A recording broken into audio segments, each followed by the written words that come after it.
वरुण भगवान ने देखा कि भगवान आए हैं, तब तो वरुण भगवान हाथ जोड़ करके भगवान की प्रार्थना करने लगे, स्तुति करने, 1650 पूजा की है, सिंहासन दिया अपना।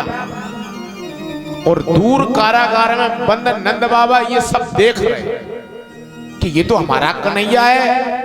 और कन्हैया देखो, जो सेवक हमें पकड़ करके लाए हैं उनके जो राजा हैं, वो राजा हमारे कन्हैया की पूजा कर रहे हैं, पैर धुल रहे हैं, नए नए वस्त्र पहना रहे, वस्त्र आभूषणों की मालाओं से सुसज्जित कर रहे हैं, चंदन लगा रहे हैं, भोग लगा रहे हैं, आरती उतार रहे हैं। जैसे ये देख रहे हैं और आश्चर्यचकित हो गए।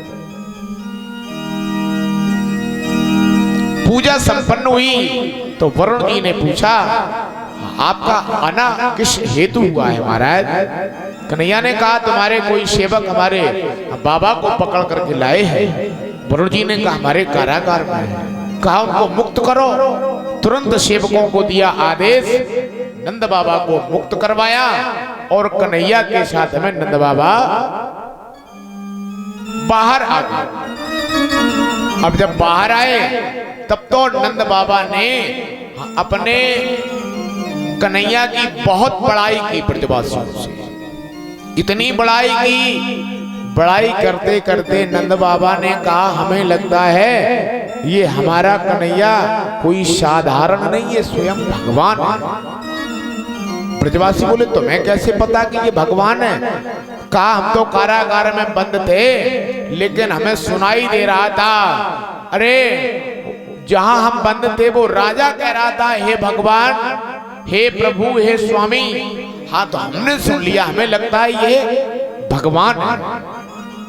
कन्हैया ने कहा, यदि ये जान गए कि हम भगवान हैं तो फिर आगे की लीला हम नहीं कर पाएंगे।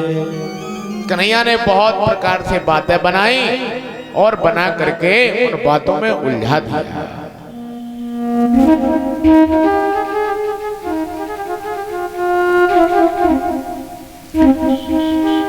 आज समस्त गोप और ग्वालों को भी वो लोग दिखाने के लिए कन्हैया साथ में लेकर के गए हैं। इसके बाद में सुखदेव स्वामी कहते हैं, भगवानाम पिता रात्रि सरदोद फुल्ल मल्लिका वीक्षरन्तुम मनश्चक्रे योग माया मुपाश्रिता। सुखदेव जी कहते हैं, शरद ऋतु आ गई। शरद ऋतु आने के कारण बेला, चमेली आदि सुगंधित पुष्प खिल करके महकने लगे, सुगंध देने लगे। भगवान ने चीर हरण के समय गोपियों को जिन रात्रियों का संकेत किया था, वे सबकी सब पुंजीभूत होकर के एक ही रात्रि के रूप में उल्लसित हो रही हैं। भगवान ने देखा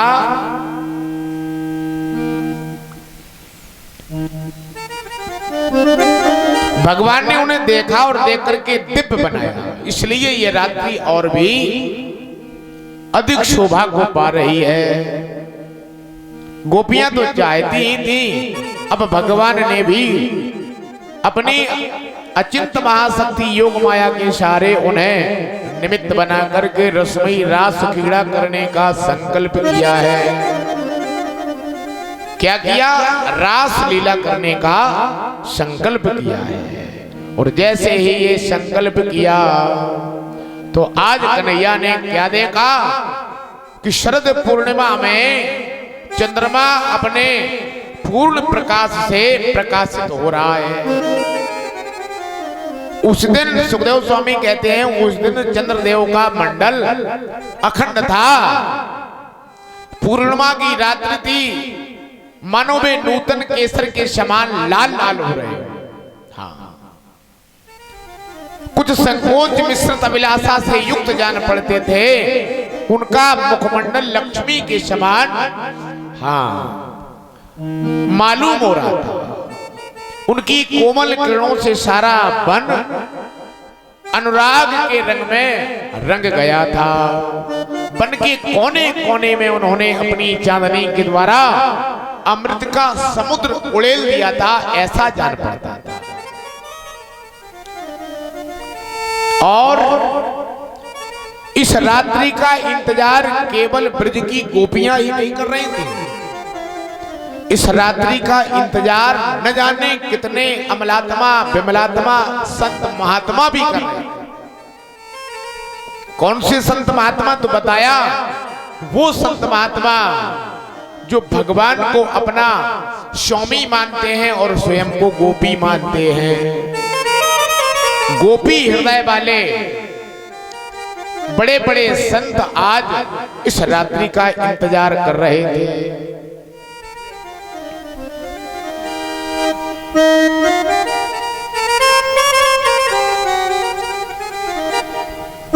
और इस रात्रि का इंतजार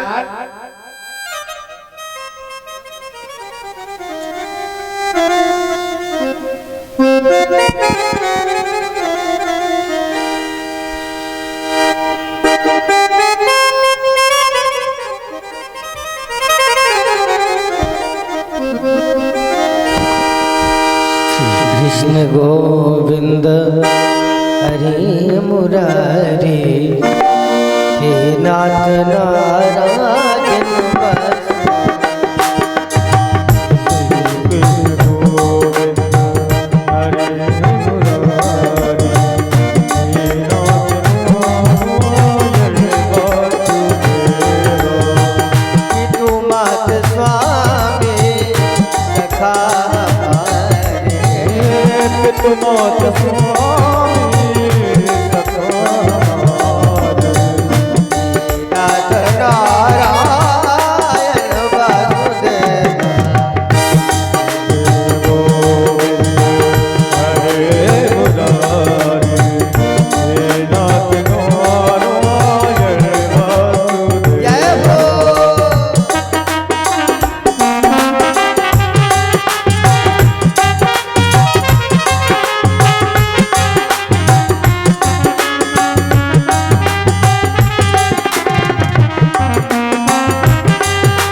वृंदावन बिहारी लाल की जय हो। भगवान नाम पिता रात्रि, इसी रात्रि का इंतजार ये बड़े बड़े संत कर रहे हैं। और इसी रात्रि का इंतजार वो अयोध्या की नारियां भी, वो मिथिला की युवतियां भी कर रही हैं। मिथिला की कौन सी नारियां? जिनके बारे में हमारे गोस्वामी तुलसीदास जी ने लिखा, जुवती भवन झरोखन लागी, निरखाए राम रूप अनुराग। वही स्त्रियां जो श्री राम जी लक्ष्मण जी के साथ में नगर भ्रमण के लिए जा रहे हैं, और ऊपर से उन स्त्रियों ने देखा तो मन में ये लगा ऐसे ही पति हमारे भी होंगे। तो राम जी ने कहा कि इस अवतार में तो हम मर्यादा पुरुषोत्तम और एक नारी वृद्ध बनकर के आए हैं। एक नारी का संकल्प लेकर के हम अपना जीवन यापन कर रहे हैं।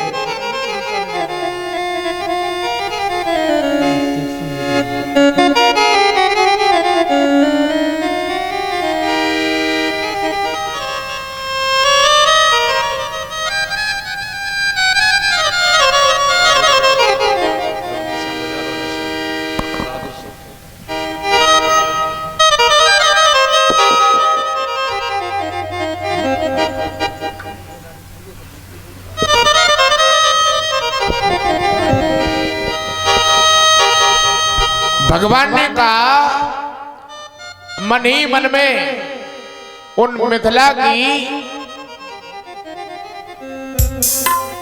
नारियों से कहा, इस जन्म में तो हम एक नारी व्रत रख करके आए हैं।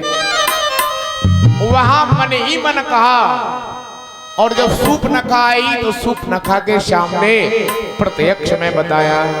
क्या कह रहे राम जी? हम कुंवारे नहीं विवाहित हैं, एक नारी व्रत रखते हैं, अपनी को छोड़ और अन्य सबको माता और बहन समझते हैं।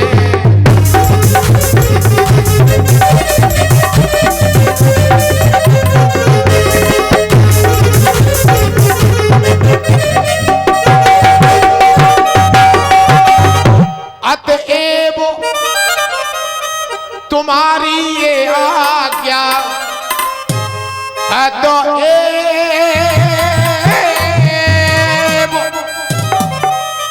तुम्हारी ये आज्ञा पालन कर सकते कभी नहीं। हम आर देश के बासी हैं, खंडन कर सकते कभी।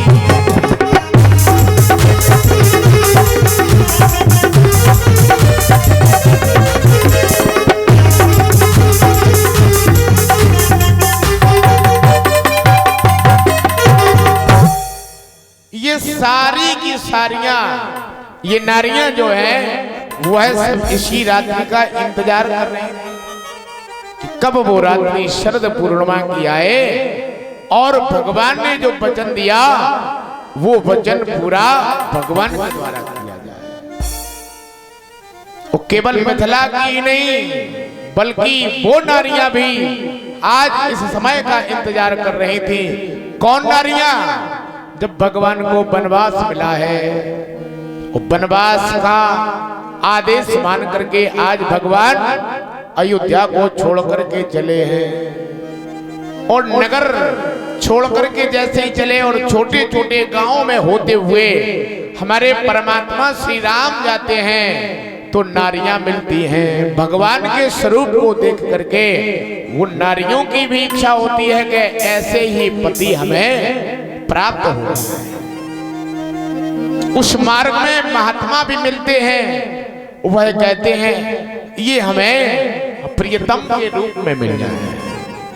भगवान ने सबको आशीर्वाद दिया, कहा इस जन्म में तो नहीं लेकिन अगले जन्म में तुम्हारी ये इच्छा अवश्य पूरी होगी। आज वो सारी की सारी नारियां ब्रज की गोपियां बन करके आई हैं।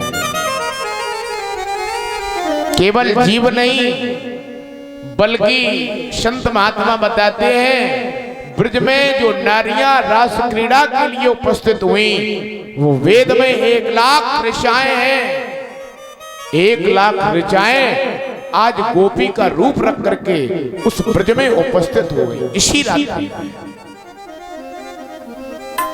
और इसी रात्रि का इंतजार किसको? इसी रात्रि का इंतजार कामदेव को भी था। कामदेव को भी इसी रात्रि का इंतजार था। क्यों? क्योंकि एक समय की बात कामदेव ने सोचा कि हम सारे संसार पर विजय प्राप्त कर लें, अपना डंगा बजा दें। काम से तो सभी पीड़ित होते हैं। आज कामदेव चला है हाथ में थाली लेकर के। सबसे पहले पहुंच गया कहां? देवराज इंद्र के पास में। देवराज इंद्र से कहा कामदेव ने, देवराज हमसे युद्ध करो। इंद्र ने कहा तुमसे युद्ध? हाँ। यदि युद्ध नहीं करोगे तो हमारे तिलक कर दो कि हमने तुमको जीता घोषित किया।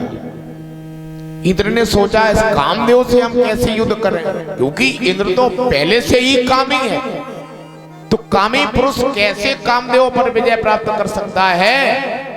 तिलक कर दिया, पहुंच गया ब्रह्मा जी के पास में। तो ब्रह्मा जी ने जैसे ही देखा कामदेव को, कामदेव के हाथ में थाली को, बात समझ गए कामदेव क्यों आए। कहा या युद्ध करो या हमें विजय श्री घोषित करो। ब्रह्मा जी ने कहा कि हमने तो इसको पैदा किया, इसने हमारे ही सबसे पहले पटकोरी लगा दी, कर दिया तिलक, हम बिना युद्ध के ही तुम जीते घोषित। पहुंच गया शंकर जी के पास में। तो शंकर जी से कहा युद्ध करोगे कि तिलक करोगे। शंकर जी ने कहा हम तो तिलक ही करेंगे, युद्ध नहीं करेंगे। तिलक कर दिया, कामदेव तुम जीते। क्यों? क्योंकि शंकर भगवान को भी काम ने एक बार पीड़ित किया। कब? ध्यान दिलाता चलो मैं, जिस समय भगवान श्री हरि ने मोहिनी का अवतार लिया, उस मोहिनी के अवतार को देख करके भगवान शंकर भी विचलित हो गए। इतने सुंदर कन्हैया, इतने सुंदर मोहिनी के रूप में ही आए थे।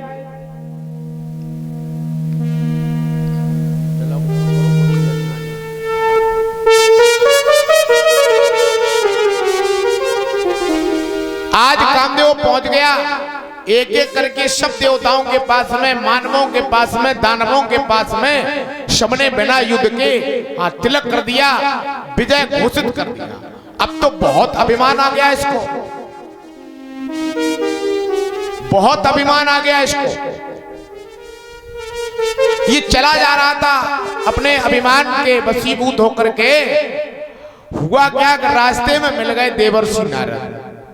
और जैसे ही नारद जी मिले तो गाते चले जा रहे थे नारद जी, मारने वाला है भगवान, बचाने वाला है भगवान, मारने वाला है भगवान,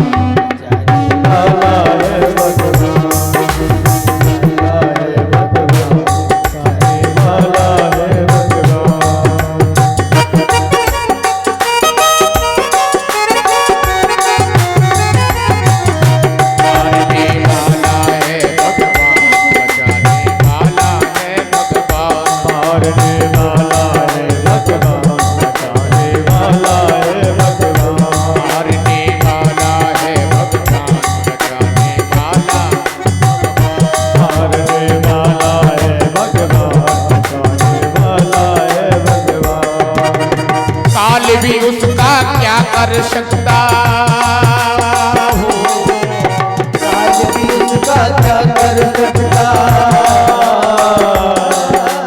काल भी उसका क्या कर सकता, रक्षक दया निधान, मारने वाला है भगवान, बचाने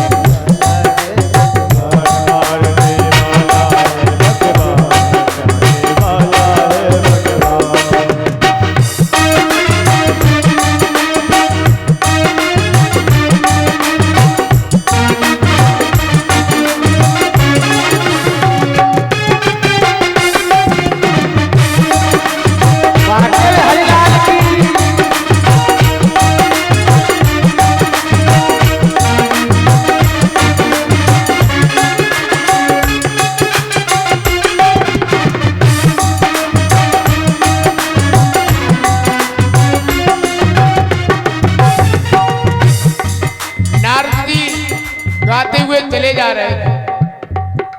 और जैसे ही इसने नारद जी को देखा और देख करके नारद जी के हाथ सामने ही अपने हाथों में लिए हुए थाली कर दी। नारद जी ने पूछा कि ये थाली क्यों लेकर के जा रहे हो। इसने कहा सारे देवताओं ने, सारे दानवों ने, सारे मानवों ने हमारा तिलक कर दिया है, हमसे हार मान ली। नारद जी आप ही बचे हो, तुम भी हमारा तिलक कर दो और हार स्वीकार कर लो। और यदि हार स्वीकार नहीं कर रहे हो तो ये कामदेव बोला हमसे युद्ध करो। और जैसे ही कहा कि हमसे युद्ध करो, तो नारद जी को वो बात ध्यान आ गई। कौन सी बात याद आ गई? जिस समय नारद जी तपस्या से उठे, काम पर विजय प्राप्त कर ली और जाकर के भगवान को बताया, और भगवान ने समझ लिया कि इनके हृदय में अभिमान अंकुरित हो गया। माया रच दी, श्रीनगर का निर्माण कर दिया, शीलनद राजा बन गए, विश्व मोहिनी उनकी राजकुमारी बन गई।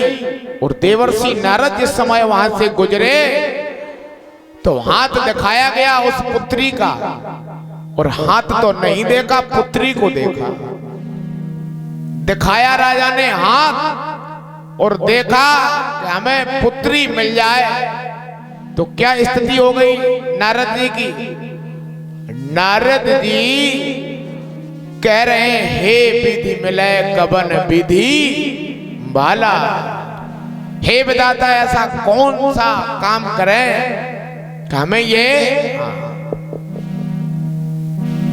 कन्या हमें वर्ण कर ले, और जब ये कन्या वर्ण कर ले, इससे अच्छी कोई और बात हमारे लिए क्या होगी। तो इस काम के चक्कर में नारद जी को याद आ गया कि हम गए थे सुंदर बनने के लिए और बना दिए गए थे बंदर। तो कामदेव से उस नारद जी ने कहा कि इससे युद्ध करना तो अच्छी बात नहीं है, लेकिन युद्ध कराना अच्छी बात है। नारद जी ने कहा कि देखो, हम तो युद्ध नहीं करेंगे, हाँ एक बात जरूर है, अगर वृंदावन में कन्हैया नाम का एक वाला है, कन्हैया तुम्हारा तिलक कर देगा तो समझ लेना कि हमने भी तिलक कर दिया। उससे जाओ, पहले तिलक करवा के आओ। तो ये कन्हैया को खोजता हुआ ब्रज में आया, ब्रज में वृंदावन में आया और पूछा कि कन्हैया कहाँ है? तो कन्हैया से ये पूछ रहा है। कन्हैया सामने खड़े हो, कन्हैया से ये पूछने लगा। कन्हैया ने कहा, किसकी तलाश में हो? कामदेव बोला, हमें तो कन्हैया नाम के व्यक्ति से मिलना है, कृष्ण नाम के व्यक्ति से। कन्हैया ने कहा, यही मानो कि हम ही हैं। अब तो इस कामदेव ने नीचे से लेकर के ऊपर तक देखा, कहा ये कन्हैया नारद जी ने इसके लिए कहा था। कन्हैया बोले, तुम तो अपनी पूरी बात बताओ क्या है। कामदेव ने कहा कि ये देखो थाली है, नारद जी ने हमसे कहा है कि कन्हैया यह तिलक कर देगा, तुम्हें विजयी मान लेगा तो हम भी मान लेंगे, तो तुम हमें तिलक कर दो, हमारा नाम कामदेव है। हमने बड़े बड़े ऋषि, महात्मा, देवता, दानव, मानव किसी को नहीं छोड़ा, और तुम तो अभी बालक हो। कन्हैया ने कहा कि देखो, तुमने किसी को छोड़ा हो या ना छोड़ा हो, लेकिन हम तिलक नहीं करेंगे। तो इसने कहा युद्ध करना पड़ेगा। कन्हैया बोले, तो युद्ध करेंगे, युद्ध करने के बाद परिणाम क्या आता है ये बाद में पता चलेगा, लेकिन बिना लड़े कैसे हम तुम्हारा तिलक कर दें। अब तो कन्हैया ने कहा युद्ध होगा। कामदेव ने कहा, तो युद्ध के लिए हम तैयार हैं। कन्हैया ने कहा, देखो युद्ध दो प्रकार के युद्ध हैं, अब कौन सा युद्ध तुम करोगे? कहा, कौन कौन से युद्ध हैं? कहा, पहला युद्ध है मैदानी जंग का युद्ध, और दूसरा युद्ध है किलेबंदी का युद्ध। कामदेव ने कहा, ये युद्ध हमें समझ में नहीं आए, थोड़े हमें बताओ ये युद्धों की परिभाषा क्या है, कैसे युद्ध होंगे। तो कन्हैया ने कहा, जो किलाबंदी का युद्ध है, उस युद्ध में तो हम समाधि लगा करके बैठ जाएंगे, समाधि लगा करके मैं बैठ जाऊंगा, और तुम अपने उन्मादन नाम के धनुष पर अपने एक एक करके बाण प्रहार करना हमारे पक्ष स्थल पर। हमारे हृदय में यदि लेस मात्र भी काम का प्रभाव हो जाए तो तुम जीते और हम हारे, और यदि काम का प्रभाव नहीं हुआ तो हम जीते और तुम हारे। कामदेव ने कहा दूसरा है मैदानी जंग का युद्ध। इस युद्ध में पुरुष के रूप में केवल मैं और स्त्रियां बहुत सी होंगी, बहुत सी गोपियों के बीच में मैं नृत्य करूंगा, मैं रास करूंगा, मैं उन गोपियों के अंग प्रत्यंगों का स्पर्श करूंगा, आलिंगन करूंगा, चुंबन करूंगा, तो तुम अपने बाणों का प्रहार करना। ऐसी स्थिति में भी यदि हमारे हृदय में काम का लेस मात्र हो जाए तो तुम जीत गए, हम हार गए। और फिर भी यदि तुम असफल रहे तो तुम हारे, हम जीत जाएंगे। शर्त स्वीकार कर ली इसने, कहा हम तो मैदानी जंग का युद्ध करेंगे, क्यों उसमें बहुत सी स्त्रियां होंगी तो कहीं ना कहीं तो हमारा काम। इसने कहा मैदानी जंग का युद्ध होगा। निर्णय हो गया और निर्णय होने के बाद में एक शर्त रखी गई। क्या शर्त रखी? कहा जो जीतेगा वो पिता बनेगा और जो हारेगा वो पुत्र बनेगा। कामदेव तो अभिमान के वशीभूत था, उसने कहा हमको तो हारना ही नहीं है, हम तो केवल जीतने के लिए ही पैदा हुए हैं। आज इसने कहा कि शर्त स्वीकार है। तो भगवान ने कहा यदि शर्त स्वीकार है तो आ जाना। कब? कहा इसी रात्रि में, शरद पूर्णिमा की रात्रि बताई। तो आज कामदेव की भी प्रतीक्षा का समय समाप्त और वो रात्रि आ गई। भगवान नाम पिता रात्रि, शरदोद फुल मल्लिका, वही रात्रि आज आ गई। तो भगवान ने क्या किया? आज भगवान ने बंसी बजाई, अपनी बांसुरी को बजाया, और जैसे ही बांसुरी वादन किए है तो व्यास भगवान लिखते हैं निशम गीतम तदनंग वर्धनम ब्रज स्त्रिया कृष्ण गृहीत मानसा। भगवान ने जैसे ही बांसुरी को बजाया, वो बांसुरी में जो गीत बजाए हैं, तो व्यास भगवान लिखते हैं कि तदनंग वर्धनम, अनंग नाम है कामदेव का। तो ये बांसुरी के स्वर जो भी सुनता है, मानो ये गीत, ये स्वर काम को बढ़ाने वाले हैं। और जैसे ही ये बांसुरी की धुन गोपियों के कानों में आज पहुंची है, तब तो गोपियों की दशा बदल गई। क्या दशा बदली? तो सुखदेव स्वामी कहते हैं राजन, कुछ गोपियां तो लीप रही थी, लिम्पन्त्या प्रामृजन्त्यो अन्या अन्यन्त्या कांचलोचने। कुछ गोपियां लेपन कर रही थी, लीप रही थी, और लीपते ही समय ये बांसुरी के सुर सुनाई पड़े। और जैसे ही ये सुर सुनाई पड़े तो लीपना बंद कर दिया, हाथ नहीं धोया, और जहां से बांसुरी का सुर आ रहा था वहीं चल गई। कोई गोपियां अरे शरीर में अंगराग लगा रही थी, छोड़ दिया, बांसुरी जहां से सुनाई दे रही उसी ओर दौड़ पड़ी। अरे इतना ही नहीं, कुछ तो भोजन परस रही थी, अपने पतियों को भोजन करवा रही थी, और जैसी बांसुरी सुनाई दी तो भोजन परोसना छोड़ करके और चल पड़ी। कुछ तो गोपियां अपने बालकों को दुग्ध पान करवा रही थी, स्तन पान करवा रही थी, और जैसे ही कान में ये बांसुरी के सुर पड़े तो स्तन पान करवाना बंद करके चल दी। कहा कुछ गोपियां तो अपने आंख में अंजन लगा रही थी, और जैसे ही स्वर सुनाई दिया तो एक ही आंख में काजल लगा पाया, दूसरी में लगाया ही नहीं और चल दी। कोई होठों में लिपस्टिक लगा रही है, आधे में लगी और आधे में लगी नहीं, वो भाग खड़ी हुई।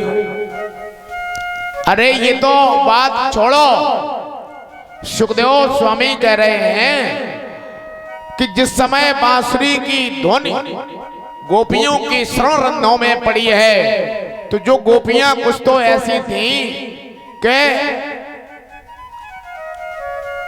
कपड़े पहन रही थी, तो कपड़े पहनना भूल गई। कोई तो लहंगा पहने तो कोई चुनरी पहने और भाग खड़ी हुई। ऐसी स्थिति में ये सारी गोपियां कहां जा रही हैं? जहां ये बांसुरी बज रही है। बांसुरी वाले मदन मोहन बांसुरी बजा रहे हैं। आंख के अंजन को चुप रो है ओठन बीच, ओढ़न ओठन की लाली आंख लगा धाई है। पहरन के लहंगा को धारे फिरे शीश पर, ओठन की चुड़नी कटी बांध करके धाई। पैरन की पायलों कान में लगाई है, कानन के कुंडल नाक पहन धाई है। कानन के कुंडल नाक पहन धाई है। बाजी अकुलाई बाजी द्वार खोल धाई बाजी, मार्ग भुलाई बाजी व्याकुल अगन में। बाजी जग छोड़ बाजी, बाजी बर छोड़ बाजी, बाजी घर छोड़ बाजी जाने लगी बन में। बाजी बाजी घाटन को, बाजी बाजी कुंजन को, बाजी बाजी घाटन को प्यास लागी मन में। बाजी कहे कहाँ बाजी, बाजी कहे कहाँ बाजी, और बाजी कहे बाजी बंसी आज वृंदावन में। एक दूसरे से पूछ रही हैं, अरे बहन ये बांसुरी की धुन हमें सुनाई तो दे रही है, लेकिन ये बजाई कहाँ जा रही है, वो बजाने वाला कहाँ है? तो एक दूसरे से कहती हैं पता तो हमें भी नहीं है। भाग खड़ी हुई और धीरे धीरे जहां पर कन्हैया है वहीं पहुंचने लगे। अब इधर भगवान ने सब जगह कोई ये ना कहे कि हम तुम्हारे रास में सम्मिलित नहीं हो पाए, तो निमंत्रण कार्ड पहुंचाए और निमंत्रण कार्ड कैलाश पर्वत पर भी पहुंचा।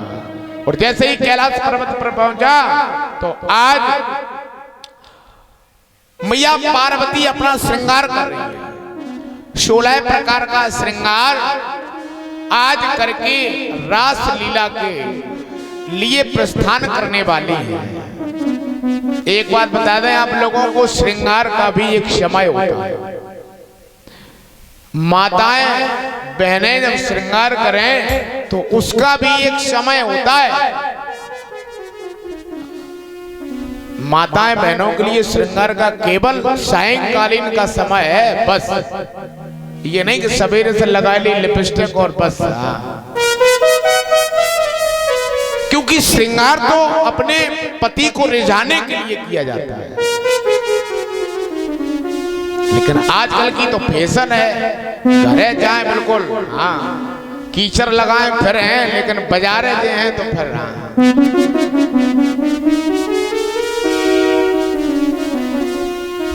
नई फैशन है। जैसे कलर की धोती, वैसे ही कलर की सैंडल, वैसे ही कलर की बिंदी। अरे और तो छोड़ो, वही कलर की नाखूनी। हमने एक नई डिजाइन देखी, नाखूनी पे कहो भी बिंदी धर ले में थोड़ी थोड़ी सी, हाँ चितकबरे रंग के। आज गौरा मैया श्रृंगार कर रही हैं कि हमें रास में जाना है। तो भोले बाबा ने देखा कि इतना श्रृंगार तो कभी नहीं किया गया, आज क्यों? तो पूछ दिया, अरे कहां जा रही हो? आज गौरा मैया ने बताया कि हम कन्हैया के यहाँ रास देखने के लिए जा रहे हैं। और जैसे ही कन्हैया का नाम सुना तो बहुत छोटे थे कन्हैया, तब शंकर भगवान दर्शन करने के लिए आए थे। वो छवि नेत्रों में आ गई। कहा तो कन्हैया बड़ा हो गया होगा, अब तो बहुत सुंदर लगने लगा होगा।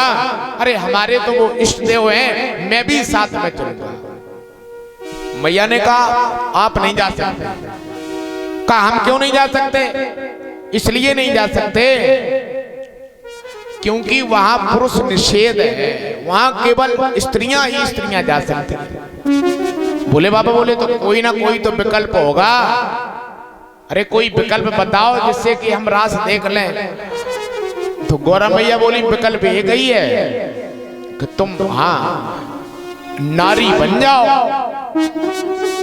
अब तो भोले बाबा ने कहा हम नारी कैसे बन जाएं? हम नारी कैसे बन जाएं? गौरा मैया ने कहा यदि नारी नहीं बनोगे तो जा नहीं पाओगे। तो भोले बाबा ने कहा तो तुम हमें नारी बनाओ, हमें स्त्री बना दो, लेकिन हमें परमात्मा के दर्शन तो करा दो। तो अब तो भैया भोले बाबा की बड़ी बड़ी दाढ़ी है, सही बात है। भोले बाबा की बड़ी बड़ी दाढ़ी भी सुनते आए, सब सुनते आए। तो क्या भोले बाबा की बड़ी बड़ी दाढ़ी है? नहीं है।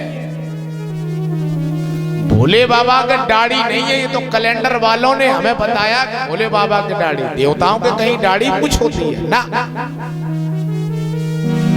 बताएंगे हम कल। देवता और मानवों में कितने अंतर होते हैं, कैसे पहचानेंगे कि ये देवता है ये मानव है? देवी भागवत में प्रसंग आया है सत्यवान सावित्री का। तो सावित्री ने यमराज को यही अंतर देख करके पहचान लिया, 5 अंतर देख करके ये जान लिया कि ये मानव नहीं है, ये देवता है। तो पहला अंतर तो यही है कि दाढ़ी मूछ नहीं होती। भोले बाबा को कैलेंडर वालों ने तो चिलमची बना दिया। और तो छोड़ो, हाँ चिलम वन कर रही चिलम में, अरे तुम्हारा भला कर। और हम इतने निर्लज्ज हैं सनातन धर्म वाले कि कुछ टिप्पणी भी नहीं कर पा रहे और कैलेंडर लेकर के और अपने घर में लगा रहे। अरे राम राम, हमको विरोध करना चाहिए हमारे देवी देवताओं का। हाँ, इस प्रकार से हमको दर्शाया जा रहा है कि हमारे देवता चिलम लगाते थे। बताओ, हमें इसका विरोध करना चाहिए, लेकिन विरोध तो नहीं। हाँ हम कैलेंडर और अरे कैलेंडर की छोड़ो, बनियान पे छपे दिखाए रहे, पिठी पे टैटू बनवाए रहे।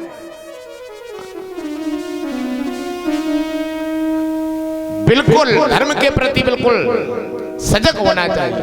हम कैलेंडर में देखते हैं, कल समय नहीं था इसलिए हमने नहीं बताया, हम कैलेंडर में देखते हैं कि भगवान कन्हैया वस्त्र लेकर के और टंगे हैं और वृक्ष पर बैठे बंसी लेकर के, और नदी बनी हुई है कैलेंडर में, उसमें जवान गोपियां हैं।